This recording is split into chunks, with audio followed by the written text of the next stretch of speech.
В 200 километрах от Москвы, во Владимирской области, неподалеку от города Судогды, расположена бывшая усадьба графа Владимира Храповицкого. Сотрудник Владимирского музея провела нам изумительную экскурсию, по ходу которой мы узнавали новые факты из истории усадьбы. К сожалению, этот сотрудник, который выполнил функцию экскурсовода, решил остаться анонимным.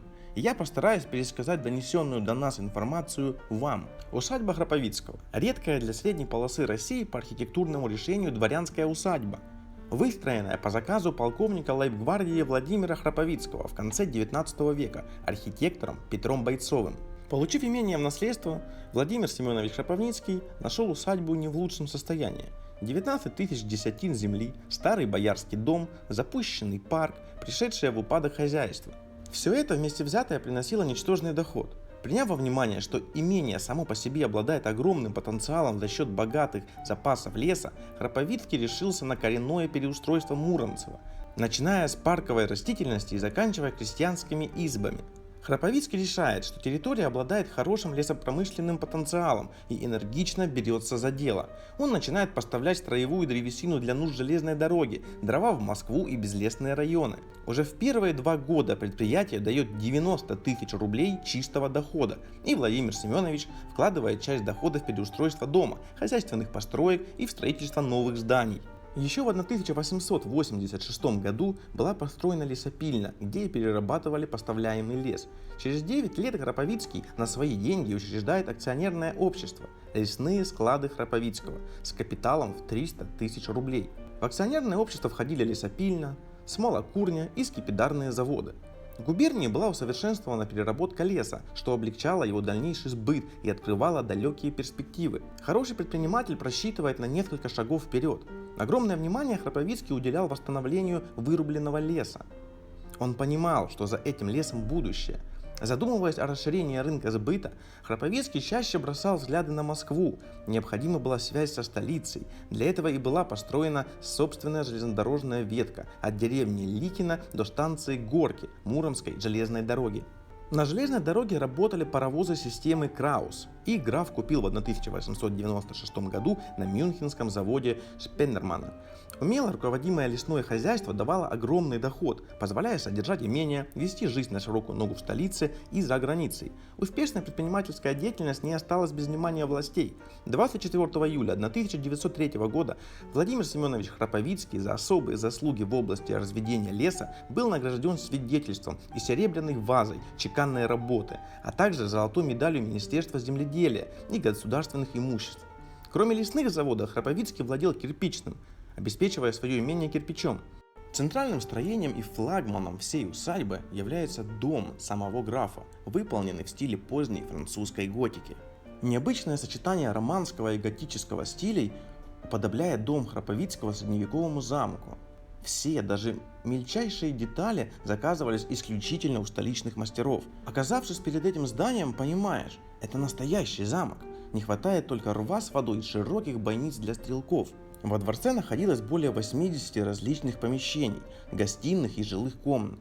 Проект был реализован с учетом всех нововведений: электрическое освещение построек и парка от автономного локомобиля, центральное отопление, водопровод от парового насоса и 2 водонапорных башен, канализация, телефон в комнатах, собственная телеграфная станция. Как мы видим, сейчас от каскадных прудов совсем ничего не осталось, а само здание находится в крайне плачевном состоянии и обнесено забором. Важным компонентом любой усадьбы является храм.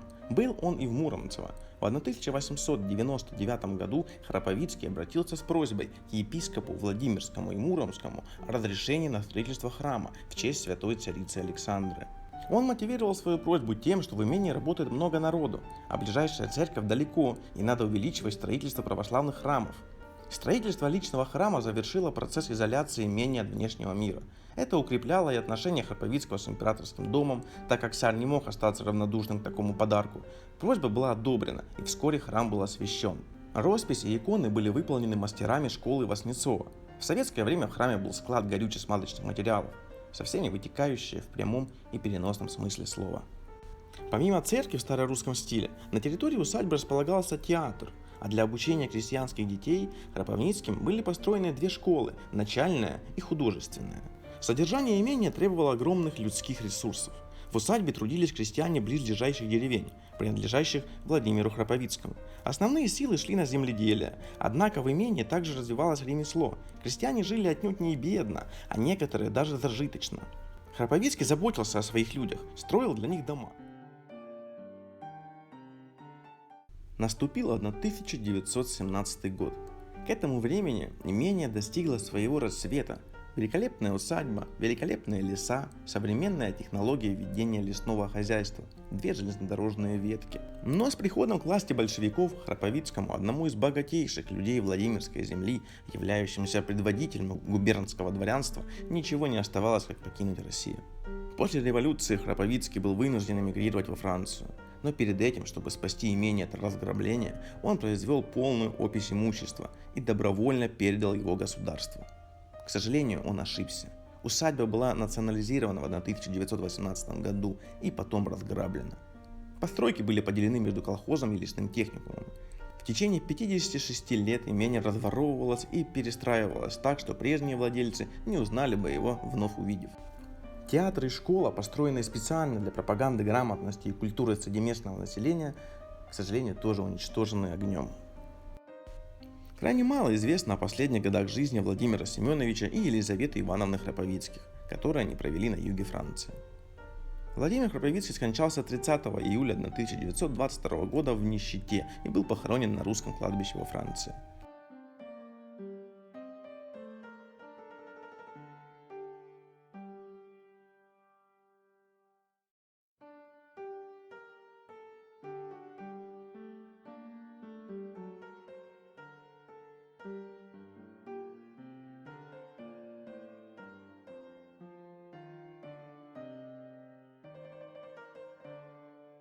Известно, что в 1928 году, находясь уже в совершенно бедственном положении, оставшись одна в чужой стране, Елизавета Ивановна писала на родину, своим бывшим крестьянам, с просьбой прислать ей хоть немного денег.